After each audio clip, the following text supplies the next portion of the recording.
Okay, that's quite an introduction. I'm going to sort of basically argue, maybe it's a little bit controversial. I want to argue that Annie Besant's fame began with Neo-Malthusianism. Although she'd been active in the National Secular Society for 2-3 years before that, it hadn't brought her any, she was very much in the shadow of Bradlaugh, and she came out of the shadows over Neo-Malthusianism. That's my argument. Let's see if I argue it. Right, the first thing I want to do is talk about Annie Besant's family.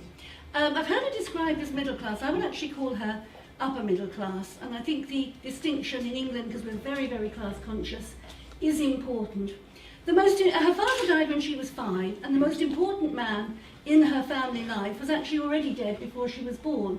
He was this bloke, Sir Matthew Wood, very, very famous at his time, very extraordinary man, great speaker, twice Lord Mayor of London, and a Liberal, but there was no Liberal Party then, but a Whig radical MP for over 30 years.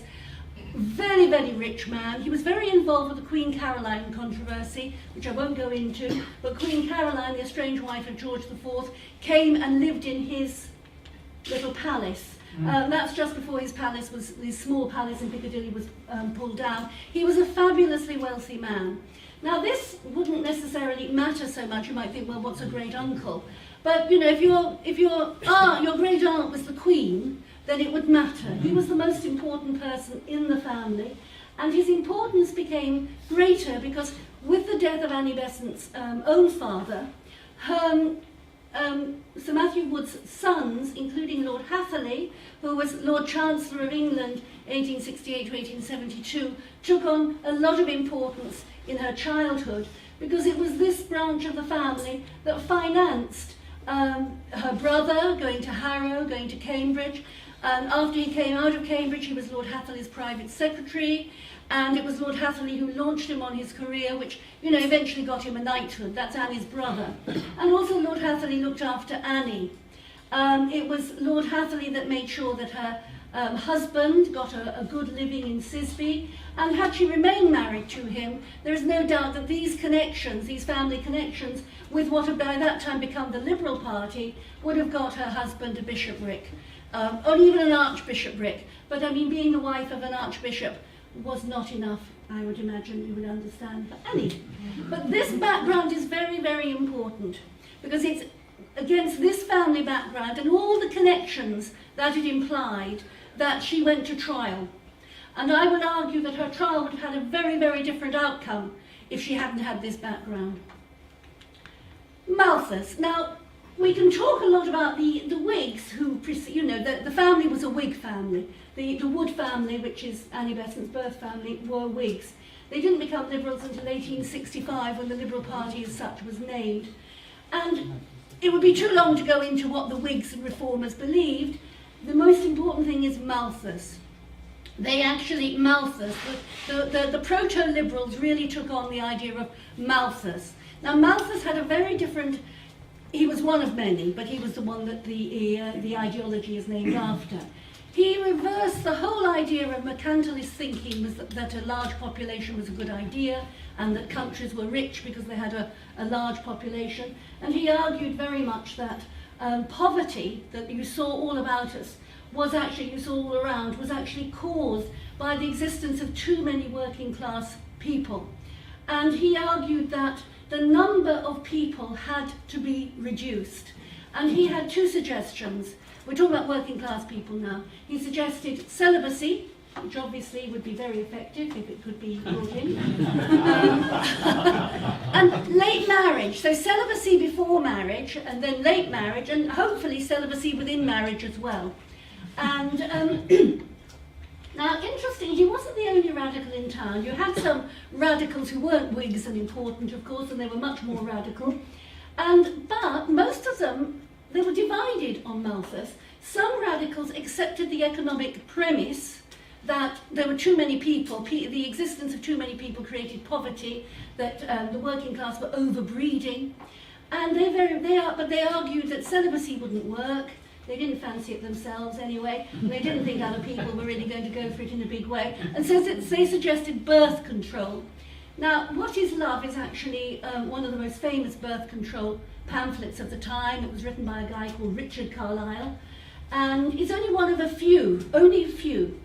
And really and truly, I wouldn't have trusted it. If you really wanted to reduce the number of children in the family, it's not that efficient. But it was very much this idea that birth control, Malthus with birth control, we call that Neo-Malthusianism. They didn't. The term Neo-Malthusian came in sort of slowly, and they would often just call themselves Malthusians in the same way that people who believed in celibacy would. Now, as this is the debate that's really going to animate Annie Besant in 1877, we need to know a little bit about it. I've actually got John Stuart Mill there as an old man. There is a reason for that. Now, Carlisle had a wife. He also had another lady, the second Mrs. Carlisle. And Charles Bradlaugh, when he was 14 and had problems at home, went to live at Mrs. Carlisle's house. And he became very much a Neo-Malthusian. He was absolutely converted to the idea that birth control would end poverty. And he wrote all kinds of pamphlets about it, and I would say it was his passion. It wasn't actually so much Annie Besant's passion, but it was certainly Bradlaugh's, and she's going to be, as you know, involved with Bradlaugh politically. Now, Bradlaugh came from a very different background to Annie Besant.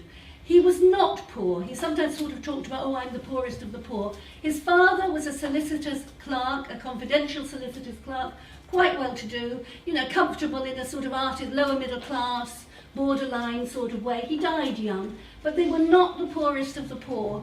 And the fact that his brother went to an orphanage is something you can ask me about, because if you were the poorest of the poor, you didn't go to an orphanage. It was a privilege to go to an orphanage. If you were the poorest of the poor, you went to a workhouse. So the very fact that you went to an orphanage was the fact that your father was dead or your mother was dead, but you were being paid for. And so there is a confusion about that, because people think, oh, Bradlaugh's brother went to an orphanage. They must have been terribly destitute. So here we come. I want to talk about Bradlaugh. Bradlaugh was an atheist. No agnosticism for Bradlaugh. He was a Republican, and he was a Malthusian. Now, I'm not going to talk about Annie Besant's atheism. Other people can do that.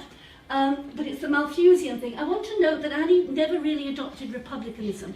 And that in itself is interesting. Her great-uncle, Sir Matthew Wood, was knighted by Queen Victoria for his favours to her father, personal favours.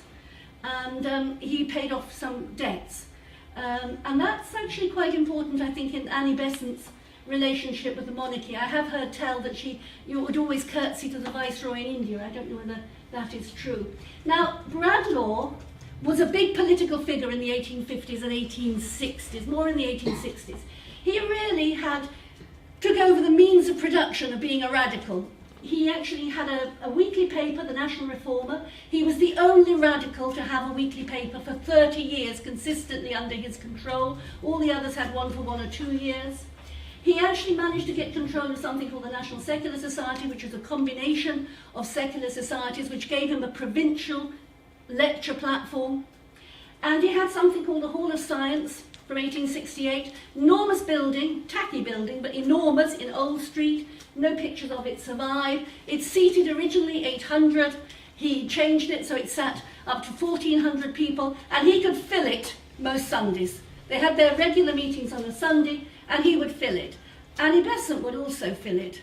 Charles Bradlaugh was a fantastic speaker, and that is something that Annie Besant, as we all know, also had. They were fantastic orators, both of them. They were quite a combination when they got together.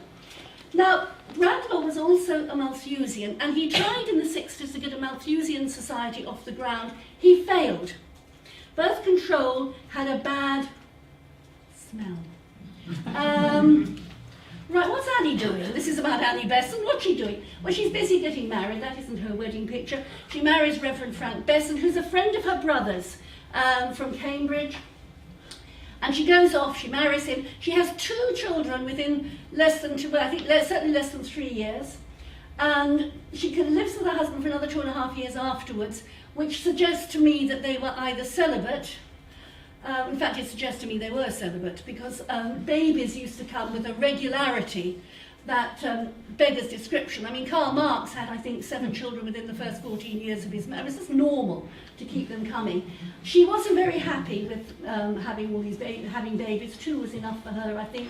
And obviously she didn't get on with Frank, and they separated. She became interested, we've heard the discussion before, she became antagonistic towards religion, hostile to it, and she had an intellectual journey. She also, I would argue, had an emotional journey, because she wasn't happy in her marriage, and she wasn't happy in what the future seemed to be offering to her, and who could blame it? Who here amongst us wants to be an archbishop's wife? Okay. What's actually happening in the mainstream? The mainstream is Lord Palmerston, and I just note Lord John Russell. It's becoming the Liberal Party now. And I want to talk about Lord John Russell because I want to talk about his son, Lord Amberley. Lord Amberley, you might know, is the father of Russell, Bertrand Russell. But he was an enthusiastic Neo-Malthusian. He was a lord, he was not only the son of the last Prime Minister, but he was, related to the Duke of Bedford, all the Russell family, filthy rich and all that sort of stuff, and he was an MP for Nottingham. He gave a speech at the Dialectical Society on the 1st of July 1868, which Bradlaugh, of course, attended, and also his mate Edward Truelove, of whom we're going to hear more. And he gave a speech basically saying, the working class will always be poor until they stop having so many children, birth control. His Nottingham constituency, which had a reputation for being radical, said, get away, we're not going to have you as an MP for us, representing us anymore with your filthy, disgusting ideas. Go and find yourself another constituency. He tossed himself around looking for one, and eventually he did get one which had been in the Russell family since the 17th century. So for 200 years the Russells had always got some Russell in there. And in the 1868 election, which was a landslide for the Liberals, he lost his seat. And he lost his seat on the issue of his support for birth control. And here we have, John Stuart Mill. He also lost his seat in the same election at Westminster because it was remembered that as a young man he had supported Carlyle and was an advocate of birth control, and they were out. So that rather gives us a good impression, a clear impression of how Liberals felt about birth control. Because we often sort of think, it's the Tories, it was the Liberals. There was no support for birth control. Okay, Annie meets Bradlaugh, August 1974. Now, Annie deliberately goes to meet Bradlaugh. She's actually come across the National Reform. She's initially gone to more middle-class agnostics, atheists, what have you, Moncuri Conway of Conway Hall. But she actually finds the National Reformer apparently when she goes to Edward Truelove's bookshop. Edward Truelove had all kinds of radical pamphlets. He also had birth control pamphlets, including the Fruits of Philosophy. So she went into this bookshop that had quite a racy as well as a radical reputation. She got the National Reformer, and she decided to approach Bradlaugh. And she wrote to him and said, I've taken out membership, but I want you to give me the card. And she goes, it's all rather dramatic. She goes alone. Now these meetings are generally masculine. About 70% of the people that are there are men, and the women that are there are with the men. Women didn't go to a meeting at the National Secular Society in Old Street on their Todd. So she's very bold. She's also, I think, rather good looking. She's incredibly well dressed compared to the artisans, because his following is lower middle class to working class artisan. And she goes there and she says, I'm a member. Within a month, she's working for him. Now, he is still a very enthusiastic advocate of birth control. This is one of his most famous pamphlets, Jesus, Shelley and Malthus, which he puts up, well worth a read. And I just wanted an aside before I go any further, that the National Reformer it advertises the Theosophy meetings, which is odd because it's an atheist. And it also, sometimes it will say quite positive things about other religion, and that can also sort of tie up to her journey, I think, which I'm not going to go into. That is an aside. Now, that's actually an aide memoir for me. I'll have to give that a bit of an introduction. For 2 years, Annie Besant, she becomes a speaker for the National Secular Society. She goes around on tour. She doesn't talk about Malthusianism. She doesn't talk about birth control. She talks about women's rights. She attacks the the Contagious Diseases Act. She talks about atheism or agnosticism. She doesn't talk about Malthusianism. And she goes up, she's going up to Leeds for a big event where she's going to talk against the Contagious Diseases Act. And some very big bug in Leeds, who's got all kinds of connections in London, very big bug in the Liberal Party, doesn't know that she's with the National Secular Society, hasn't heard of her, just thinks she's, you know, a feminist, discovers that she is an atheist, and he drops out. And I actually think this is quite an important point for Annie, because she realises that for 2 years she's been travelling around the National Secular Society, and really the outside world hasn't heard of her. The radical press might mention her, but the liberal press don't. And here we have, cometh the hour, cometh the issue. I think actually Annie Besant is looking for an issue to make her name. And I'm not saying that to condemn her in any way, it's not a negative. You know, she's in Bradlaugh's shadow, and she doesn't want to be in any man's shadow. She tries the plimsoll thing, which I'm not going to go into. You'll either know about the plimsoll thing or you won't. She gives some lovely speeches about it, and you know, she gets a bit of a name. But this comes along, and it comes along actually by accident. She's not expecting it. Nobody's expecting it. The Fruits of Philosophy is a birth control book that has been sold for about 40 years in England without any botheration whatsoever, along with about 5 others. I will go back a little bit first. It's actually printed by a mate of Bradlaugh's called James Watson, who dies in 1874. He gives the plates and the rights, or his widow does, to a guy called Charles Watts, who's actually very big in the National Secular Society, is actually the printer and second in command, officially, of the National Secular Society, and he reprints it. No problem, you would think. However, 2 things have happened in the last 40 years. They haven't really been noticed by radicals. One is the law of obscenity in 1857, which was aimed at pornographic literature. And the other is the Hicklin test for obscenity. And I give you the judges that they're associated with. The one on my right is the most important. He's Lord Coburn. He's a liberal. They're both liberals. And he's a liberal. He doesn't actually get on very well with Lord Hatherley, but, you know, they know each other very well. And he actually defines the Hicklin test for, do I actually have it? Do I have the Hicklin test? I think I've lost myself. I don't have the Hicklin test for, The Hicklin test is that it doesn't matter that something that's obscene has been published with good intent. It's still obscene. So, and it was actually aimed at something called the Confessional Unmasked, which was an evangelical pamphlet which denounced the Roman Catholic Church by exposing what women said to the priests in the confessional. And actually it went into great details about what these women said that they'd been up to. I've never read the book myself, I'm sure it would shock me. And I'm very young. And so it was done, you know, we're doing, you know, we're promoting religion, we're showing people how evil Catholicism is and how everyone should be evangelical. And Lord Coburn said, it doesn't matter what your motivations is, this is pure filth. And he should know, because he had the most alarming private life. Okay, now another chap, Henry Cook. Poor Henry Cook. This is not his picture. Henry Cook, unfortunately, is fairly anonymous because, I mean, what a name. It's difficult to trace somebody with a name called Henry Cook.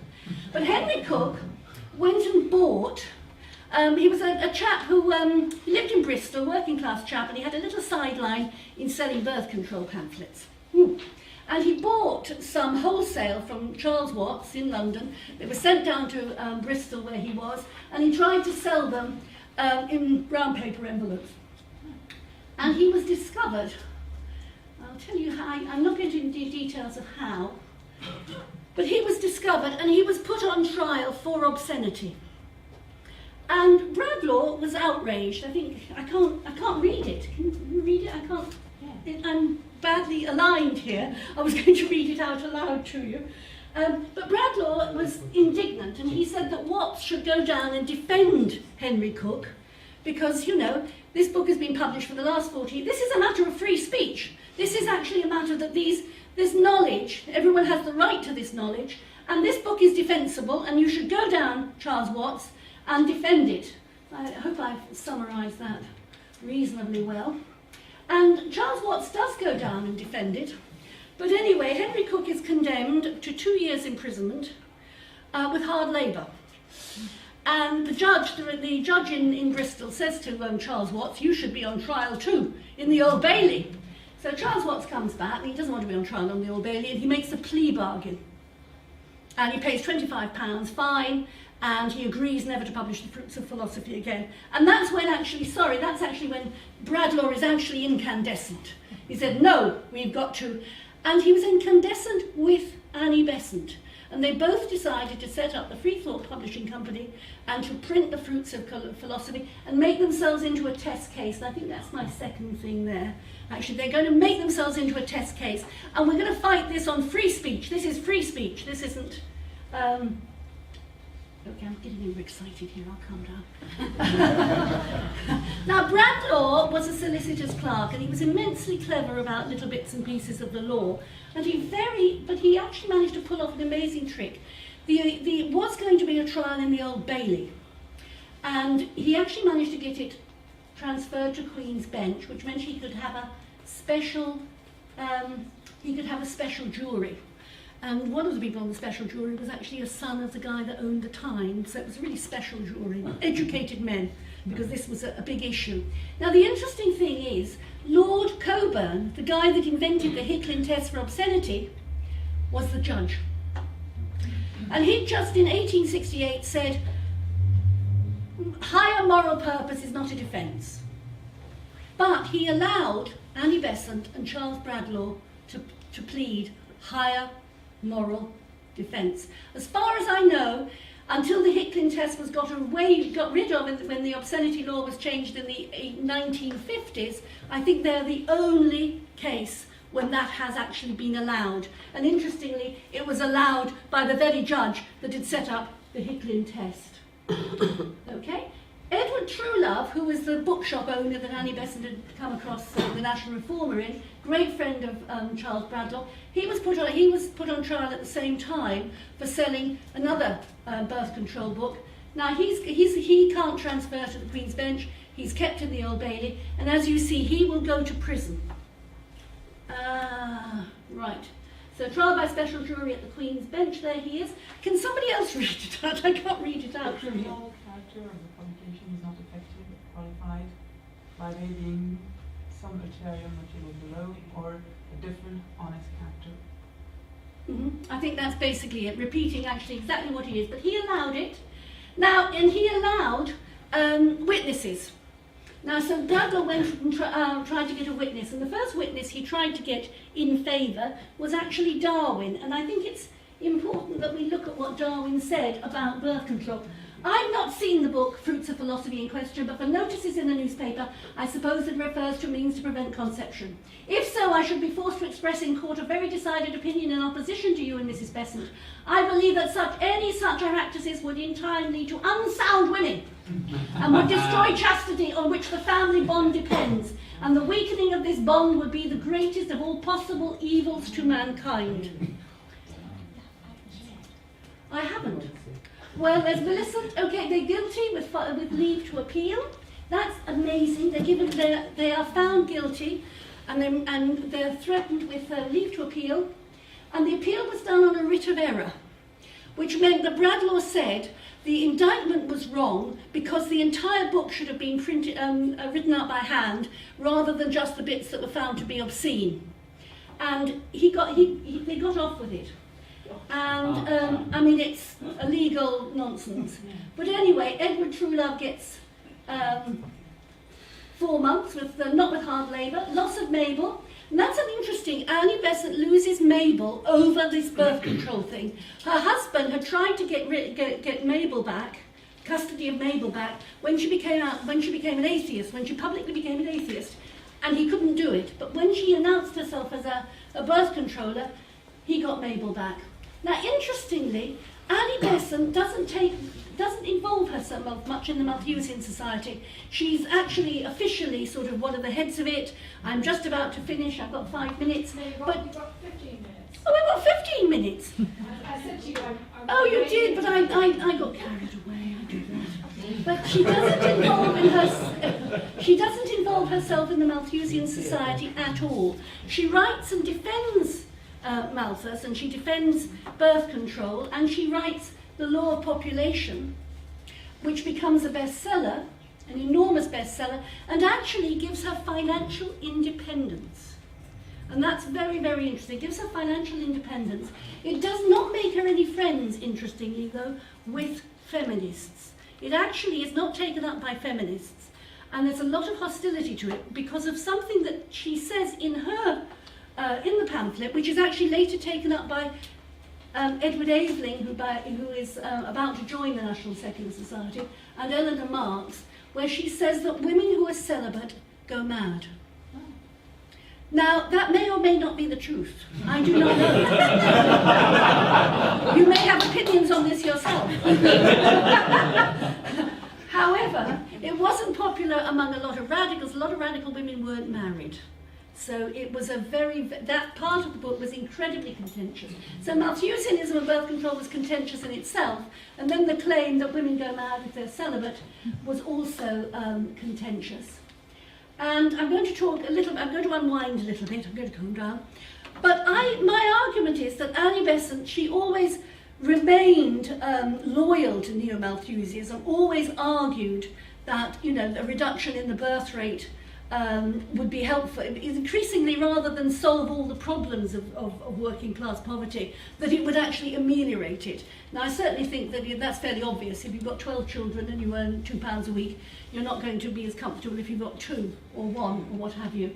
So she ameliorates it a little bit, but she does officially remain loyal to the Neo-Malthusian position all through her socialist years, but it doesn't mean to say that she was very active. So I don't think she had a passion for Neo-Malthusianism. I think it was something that came along, something that she didn't object to, and something that, because of the real force of her personality, she actually defended herself in court. And she got the idea that she'd actually like to be a lawyer because of the success that she had. And she first met Edward Aveling because she decided that she wanted to go to university. And he was going to teach her science, which was a necessary part of the matriculation process. University College London opened its doors to women in January 1878, so just after the great trial that she took part in. One other point I want to make, there was, when the original indictment was made, in the lists of the court case, it wasn't Regina versus Bradlaugh and Besant. It was Regina versus Bradlaugh and another. There was a great deal of effort in officialdom to make her not participate in the trial. And she was approached by one of the prosecuting barristers, who yet again was a mate of her brother's from their Harrow days, a guy called Douglas Strait, to say, you don't need to do this, you don't need to go through with this. Bradlaugh should stand on trial on his own. And if he was a gentleman, he would. And there was a lot of accusations that he was hiding behind her skirts. And actually, in a way, he was. I'm sure that if Bradlaugh had stood trial alone, he would have had the same punishment as Edward Truelove. There was a real antipathy to sending sort of ladies to prison. You may all remember that murder story that came out, the suspicions of Mr. Witcher, a little while ago, and there was a middle-class girl, and she'd murdered her brother, but somehow she didn't go to prison until she actually, completely confessed it. There was an antipathy. You come across a few cases, but they're usually murder. And don't forget, there was also the law of coverture. Now, obviously, it didn't apply to her and Bradlaugh because they weren't married, and I would argue that they never would have got married. I don't think they had that kind of relationship. Some people argue that they have. I don't think that they did, but we're not here to argue that now. But the law of coverture still exists, that if you commit a crime, this existed until 1925, if a woman committed a crime, a wife, in the presence of her husband, unless it was murder, it was presumed that she had acted under his direction. They got rid of that in 1925. And so there was this feeling that, she was being somehow bullied by Bradlaugh into doing what she was doing, that somehow he got into her head. His daughter, Hypatia, very much argued the opposite, and she very much argued that the whole idea of reprinting the fruits of philosophy was really pushed by Annie. And I think it's fascinating. What happens to Annie? With Annie now, 1877, she doesn't go into socialism, which is actually beginnings of the next talk, I think, until 1885. I think she treads water. I think her talents and her exuberance and her energy are wasted, because I think she's not where she should be and not where she belongs, and she's actually really arguing from the Whig tradition that she was brought up in, the radical tradition that she's inevitably joined, inevitably, because you're a dissident, you go into the radicals, but it wasn't her. So I think Annie Besant was in search of her ideology, and that this wasn't a passion. It was a very, very small affair. That's it. Okay, thank you.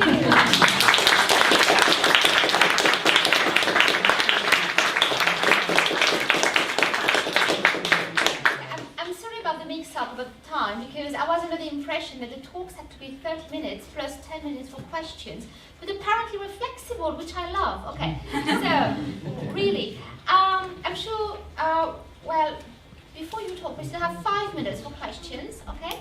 So I'm going to start with a point you made, which I think is fascinating, because I came to almost the same conclusion. About the Norton trial, do you think that free speech was more important as an issue than birth control? I think free speech is, but something I didn't bring up is that it was a tremendous crisis in the National Secular Society, because the majority of executive members left over the issue, and because they said no, we haven't got to attach particular issues which are controversial to our main message. And this argument still goes on in the National Secular Society. The National Secular Society has a very sort of libertarian sexual agenda. And a lot of people argue, well, it's got nothing actually to do with secularism. Why do you have to have this set of ideas? I mean, a secularist can be for birth control or against birth control. And they lost the Watts, they also briefly lost Foote. Mrs. Harriet Law had never really been a member, but they certainly lost her sympathy. And there was an alternative British Secular Society set up for a bit, which was headed for a while by the Marquis of Queensberry, the chap who didn't like Oscar Wilde for what he was getting up to with his song. Okay. So, do we have any questions, please? Yes. Thank you for a most stimulating talk, first of all. Thoroughly enjoyed It's a it. friend of mine. That's genuine, though. What I'm interested in is why birth control was so unpopular, apparently. Was it because chastity was celibacy was the only form of birth control, or was it in principle that people didn't feel families should be limited? Right. Well, first of all, people got married very young. So, especially if you're working class, you get married at 18 or 19. So, it didn't give you. So, promiscuity was frowned on. You got married. Children were seen as the natural consequences and the whole purpose of marriage. The whole purpose of it's very much like Darwin. It was the whole point of getting married was to have children, and that birth control, of course, would not just be used by the married to limit families. It could be used to have promiscuous sexual intercourse, which would lead to the end of society as the Victorians know it. And let's face it, it has. I don't think any Victorian would recognise what goes on today. So they were right, they were right. It's not going to be the same if we do this, and it isn't.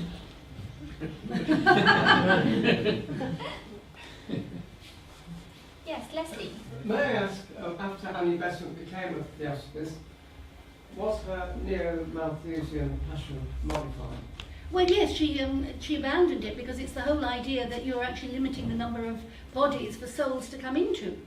And, really it was much more of a more the merrier idea, which is actually was a reversion to a traditional view. The more the merrier. If you had 14 kids, wonderful. I think it's actually a bit more complex, because she came back to Neo-Malthusianism towards the end, and actually she was celebrated by the Malthusian League when they celebrated the anniversary toward the end of her life. And she came and she gave a speech to them, and obviously her views had, changed back, probably because of what she witnessed also in India at the time. It may have done because of the extreme poverty in India. It might have done. I hadn't really looked into that. I understood that the theosophical thing was really much more for having. I know that immediately in 1889, when she became a theosophist, she's definitely abandoned India. Yeah, she was. It was actually a promise she had made to Madame Blavatsky, and when Madame Blavatsky died, she felt she had to keep that promise that she had made very, very shortly before Blavatsky's death. And she also stopped the reprinting of the law of population. But she was, later on, I think she She actually had a more balanced view of the whole issue. Yeah, okay. Just a point on that, if a book by George Arundel, very much was there, his book called Mount Everest, if my reference his memory serves me right, in there you'll find a theosophical defence of precisely that point of view. And this curious business in the 20th century theosophical movement that was against birth control for the reasons stated, and yet the tradition from Blavatsky onwards that celibacy enabled it to be more spiritual. So there was conflict. Do we have as many children as possible to theosophical parents so that these beautiful bodies will have beautiful souls put in them? Or do you have the idea of celibacy? I think because it wasn't spoken of in polite society anyway, and certainly not in the Theosophical Society, it was one of these things. But George Arundel wrote this extended part of other things from the little book called Mount Everest, which I expect is in the library, I'm sure it's I know, I don't know if you want to react, but Rigenko, you had a question. Yeah, not exactly a question. This is a comment to this point raised in connection to theosophy and Norton pamphlet and celibacy. It's true that Besant later on was against celibacy, in favor of it. But it's interesting that much before Besant joined Theosophical Society was actually appreciating Radlaw. And at a certain point of time, Norton pamphlet was supported by Theosophical Society. Probably the reason can be political and connections which the Theosophical Society wanted to maintain with the circle in Victorian England. And also the Norton pamphlet wasn't just about birth control, it's sort of, it's got little, Right. That's why it's called the Fruits of Philosophy. You wouldn't think that, you wouldn't think, that's Exactly. obviously a birth control pamphlet. But the Theosophical Society was actually appreciating it in its whole. And As for Theosophists in its columns were publishing about Radlaw as early as 1881. Well, actually, Gandhi went to Bradlaugh's funeral. Right. And there has been that sort of appreciation. I think also, as I said, the National Reformer, I sometimes think it was actually much more anti-Christian than anti-religious. But that's a debate for another time. And I could only...